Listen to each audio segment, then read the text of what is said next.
Hey, dropout. Translate this in an hour. I glanced at the documents handed to me with mocking laughter. It appeared to be a contract written in French. It might be too hard for you without a college degree, but get it done in less than an hour. Behind those mocking words, I could sense the intent of ridicule, thinking I'd probably fail and wondering how they could make fun of me if I did. The surrounding co-workers watched the exchange with a mix of sympathy and disbelief. Reading such a document would take less than 3 seconds. As I quickly scanned its content, I was taken aback because it detailed an unbelievable deal. I've skimmed through it, and this contract is just absurd. What?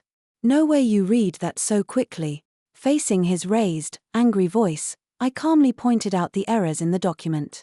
My name is Sam. I'm a regular office worker at a certain company. Well, starting today, I'll be working at the New York headquarters. Growing up in a poor family, I started working at this company right after middle school. Back then, it was just a part-time gig, but eventually, I was hired full-time. My co-workers were kind, and despite my limited formal education, they taught me a lot, from the job itself to math and even languages. I always believed that what I learned would one day benefit the company and contribute to its growth. With that mindset, the company helped shape me into a respectable professional, recognizing my skills and eventually trusting me with an assignment to an overseas branch. Although my first venture abroad presented numerous challenges, it was rewarding. I was able to build good relationships with the locals. To be honest, I had been offered higher positions multiple times but always declined because I prioritized hands-on work at the branch. It was a decision many people regretted, but they respected my choice and let me proceed how I saw fit. Thanks to that, our overseas branch got on the right track, generating stable revenue.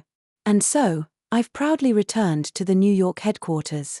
Though my departure was bittersweet for many at the branch, I knew they had grown enough to run it on their own. Many came to the airport to bid me farewell, bearing loads of gifts and bouquets. I waved back at them. I was heading back to the States and would serve as a regular worker at the New York headquarters for a while to get accustomed to working there. I had missed my home country and regarded my co-workers like family, so I eagerly anticipated my return. I gazed out of the airplane window, lost in thought. After a long time away, I was excited about returning to the States and to the impressive new headquarters building. Starting today, this is my workplace. As I looked around the spacious office, Harry gave a brief introduction about me. The co-workers, many of whom I didn't recognize, greeted me with applause. The only familiar face seemed to be Harry. For now, I would be assigned to the sales department, where Harry worked, to get a grasp of the atmosphere and work routine of the New York headquarters. There was talk about me taking up a significant position later on, but revealing that now might intimidate some co-workers.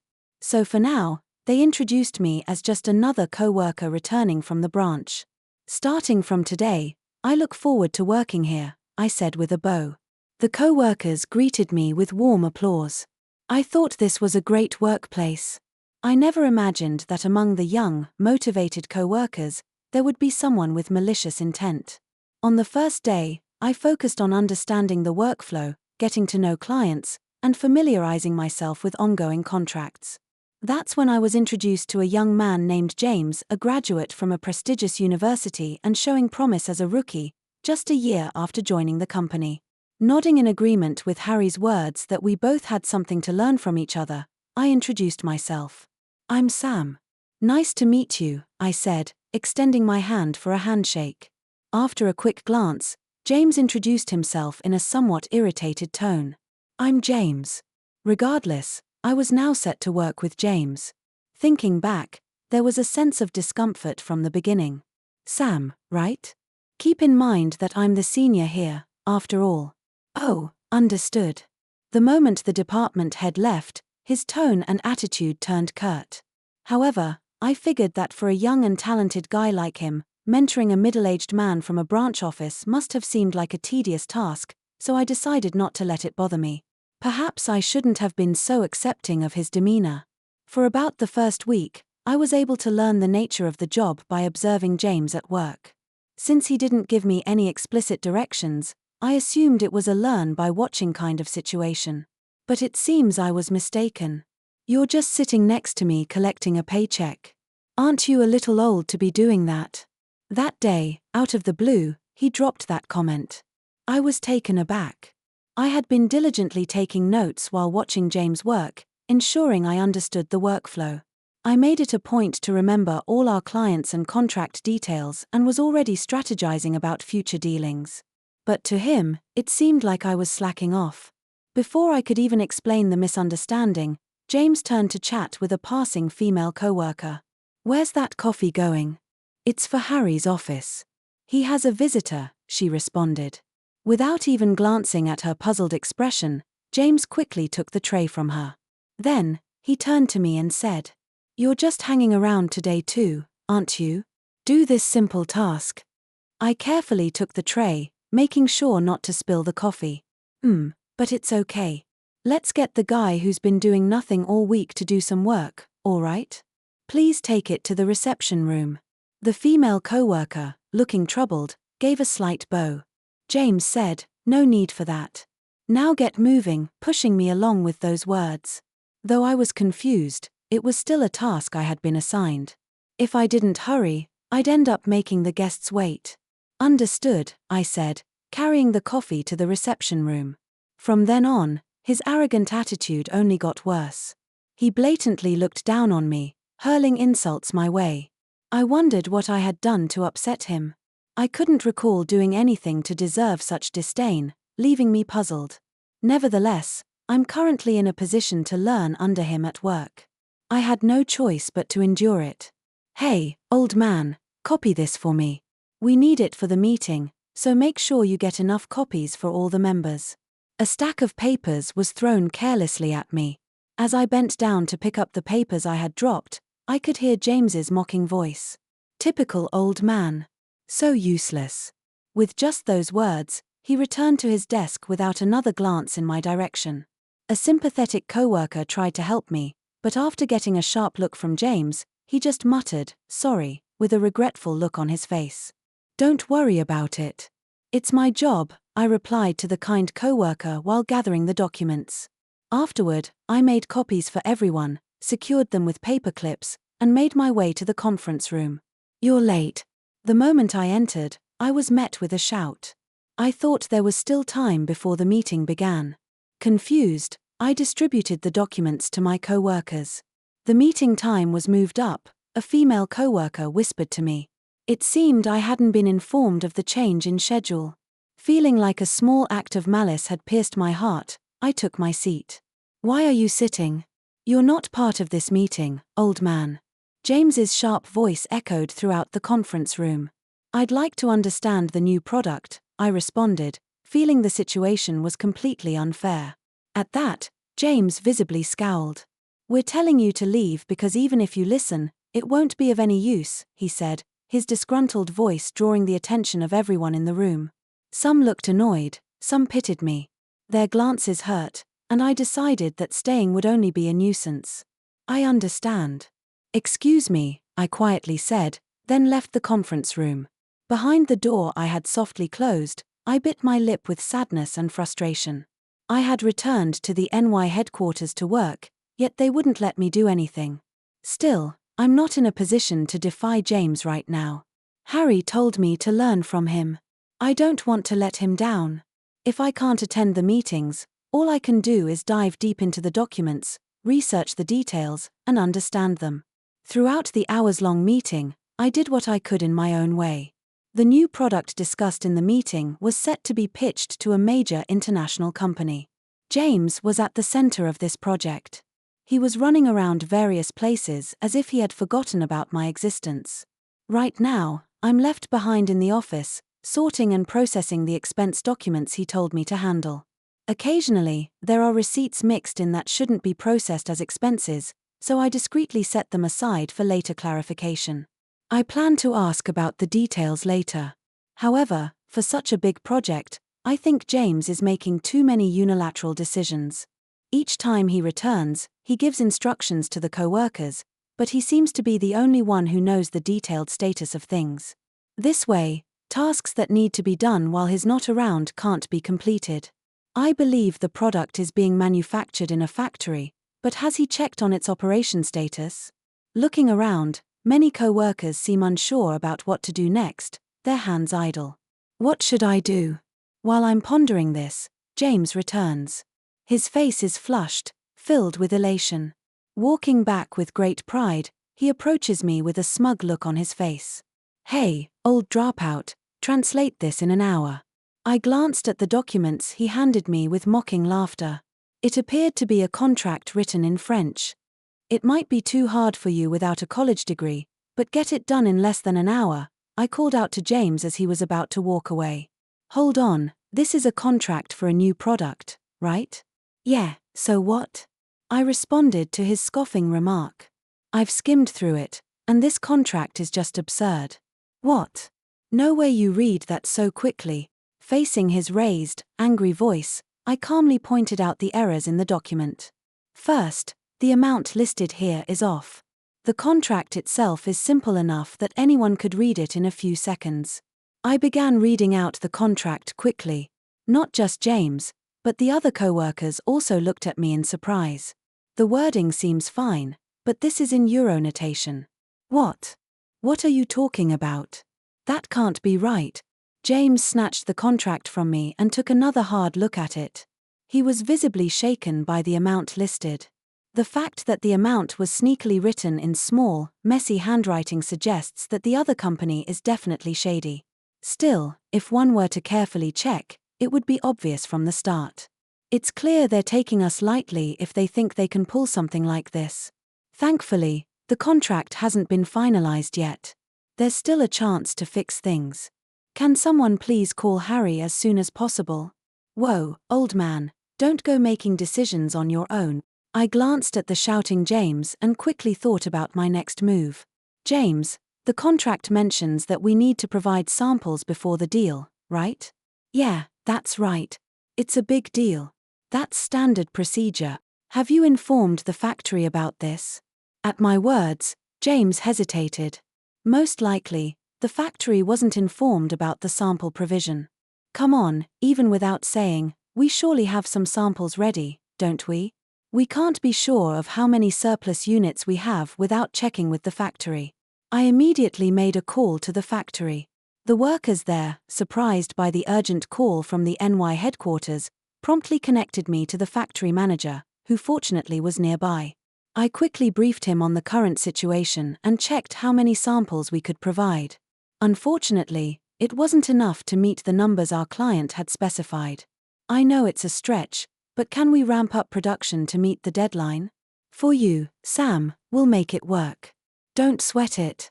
The factory manager was willing to cooperate. I felt sorry, but it seemed like we would have to ask the workers for some overtime. Thank you. I really appreciate it, I said, sending my deepest gratitude to them. Sam, what on earth happened? Harry arrived, and James, pale-faced, pleaded with the director. Director, this guy, he messed with my contract. Everyone present knew that James was the one who initially brought the contract. He probably wasn't aware of the nonsense he was spouting. However, it was clear he was trying to pin his mistake on me. This realization made me profoundly sad. Harry, there were discrepancies in the contract. Here's the translated version. Upon reading the document I handed over, his face changed. If we went through with this deal, our company would suffer immense losses. We haven't finalized the deal yet. I'll contact the client. What do you think you're doing? It's my contract. I'll make the call. James, keep quiet for a moment, Harry sternly interrupted. Sam, can I trust you with this? Of course you can. Harry's words, filled with trust, made me nod in agreement. I immediately contacted the client. As I began conversing fluently in French, everyone in the office stared at me in surprise. However, I couldn't be concerned with that now. Time was of the essence. I've secured an appointment. I'll head over to their office right away. I'll accompany you. We quickly tidied ourselves up and began preparations to head to the client's office. If that's the case, I'll go too. James tried to persist, but Harry gave him a cold stare. Do you even comprehend the gravity of what you've done? I. James was at a loss for words, and I said nothing. Now was not the time for that. Leaving a visibly exhausted James behind, we left the office. As a result, we successfully negotiated with the client and managed to make a deal that satisfied both parties. At first, they seemed to look down on us, but when I began speaking in their language, they quickly changed their attitude and engaged in a balanced conversation. It seemed they never intended to act so unscrupulously from the beginning. They realized there was an oversight in the contract and mentioned how relieved they were that a competent representative came to rectify it. Apparently, James's French was hard to understand and, to make matters worse, rather self-absorbed. While we do conduct our transactions in English, it's not their native language. That's precisely why one must be cautious with pronunciation and word choice. James's way of speaking lacked sincerity. This, combined with other issues, frustrated them, and they thought of slightly intimidating us. They didn't expect us to take such a contract seriously and actually consider it. At the same time, they had intended to sever ties with any company willing to finalize such an agreement carelessly. Our noob James was rude, but you guys were also out of line. Upon hearing this, the executives from the client side gave a wry smile and apologized for testing us. Moving forward, I believe we can engage in mutually beneficial transactions. After that, we shook hands, had a friendly chat, and then returned to the New York headquarters. I returned to the New York headquarters and entered the office, which was still buzzing with activity. The ease soon fled as coworkers rushed over to me. The contract has been amended to the appropriate amount, and we will provide the sample products as promised, I informed them. Upon sharing that the director and I had renegotiated the deal, ensuring a positive business relationship in the future, the coworkers collectively sighed in relief and celebrated the good news. Amidst the jubilation, a young man stood alone, glaring at me. It was James. "What the hell, man? You stole my thunder," he yelled. Cold stares surrounded James as he continued his outburst. "James, do you realize how much trouble you've caused everyone this time?" I questioned him calmly. My words seemed to strike a nerve, and he started ranting like a tantruming child. Why should I care? If everyone had listened to me, everything would have gone smoothly. I did nothing wrong. Everything would have been fine without your meddling. I'm not at fault, definitely not at fault. With each of his outbursts, the atmosphere grew colder. It seemed my patience had reached its limit. Enough is enough. My voice echoed throughout the office. You should be ashamed, being an adult and not being able to accept your own mistakes. Quietly, yet with stern authority, I addressed him. James stood there, lost for words. The co-workers just stared at me in shock, while Harry gave a rare smile. This could have been avoided if you hadn't acted on your own, Harry said. There's nobody else here competent enough except me, James argued. No one paid heed to his lone outburst. Why is it always me who's in the wrong, and you, old man, are always right? My name is Sam, so do not call me old man, I replied firmly. You've never once called me by my name, have you? Why would I? Someone like you doesn't deserve that kind of respect. Seeing James refuse to accept his mistakes to the very end made me sad.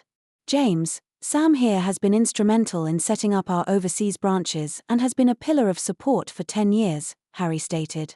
But he's just a guy without a college degree. James snapped. It's true, I didn't graduate from college, I admitted. But ever since then, I've dedicated my life to this company. At the words of both Harry and me, everyone in the office, including James, was speechless. He's in a completely different league than you, both in skills and experience. I hoped you would learn from Sam. I was mistaken, Harry said, his disappointment clear. His words left James utterly deflated. After that, I no longer saw James around the office. He wasn't fired. The company tried to let him go, but I intervened. Though arrogant and self-centered, he is still young. He should have the chance to start over. Now, he's working at a factory as a regular worker on the floor. I wanted him to get to know the ground level, to understand the products and the people making them, and then figure out what he should be doing. Some said I was being lenient, but I disagreed. For someone as proud as him, working on the factory floor would be a humbling experience. I thought this would be the best lesson for him. He might not even be able to do half of what the workers he looked down upon can do. Through this, I hope he learns. It is because of these supportive workers that we can do our jobs. Being nurtured by this company, I don't want to abandon him. I hope he bounces back from this setback, and someday, we can work side by side. That's my wish. Months have passed since then, and work has been running smoothly. As for me, I have been promoted to Sales Department Director. Harry is now an Executive Vice President. My relationships with my co-workers are strong, and we have built a solid partnership with our clients, even the ones with whom we had contract issues. Looking back, this company saved my life. Now, I am back at the New York headquarters, supporting the company as one of its pillars. I am liaising with our overseas branches, and we are making progress with new product development. The fruits of my labor over the years are finally paying off. I couldn't be happier. I will continue to grow alongside this company. I watered the small cactus on my desk before heading to a meeting. By the time I returned, the cactus had blossomed with a tiny flower.